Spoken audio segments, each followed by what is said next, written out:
தேவனுடைய படைப்புகளில் விசித்திரமான பல படைப்புகளை வேதத்தில் நாம் காணலாம்.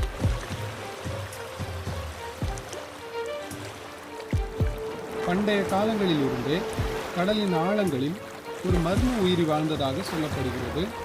அதற்கு பெயர் லெவியாதான். பைபிளில் லெவியாதான் பற்றி பேசப்பட்டிருக்கிறது. இது சாதாரணமாக கடல் உயிரியாக மட்டுமல்லாமல் மிகப்பெரிய சக்தி வாய்ந்த பேரழிவை உண்டாக்கக்கூடிய உயிரியாகவும் அதில் உள்ளது. லெவியாதான் என்பது கடல் உலகின் அரசன் போல காணப்படுகிறது. அதற்கேற்ப அது மிகவும் வலிமை மிக்கது. அதன் உடல் கடினமானது. வேலாகிலும் கத்திகளாலும் அதன் தோல் கிழிக்க முடியாது.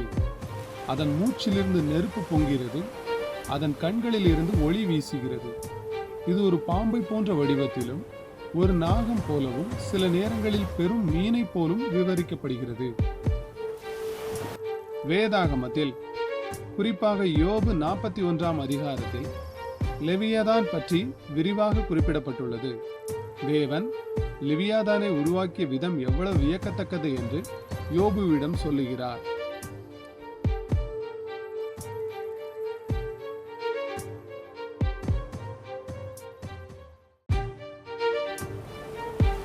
மனிதனால் அதை பிடிக்க முடியாது, கட்டுப்படுத்த முடியாது.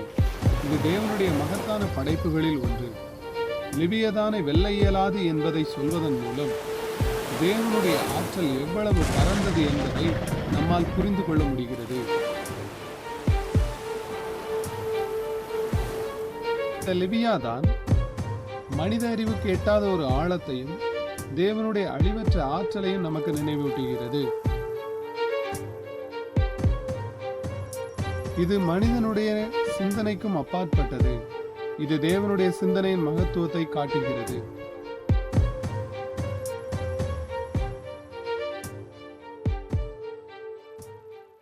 இதை உங்கள் நண்பர்களுடன் பகிருங்கள். உங்கள் கருத்துக்களை கூறுங்கள். மேலும் அலெக்ஸ் வியூ சேனலை சப்ஸ்கிரைப் செய்ய மறக்காதீர்கள்.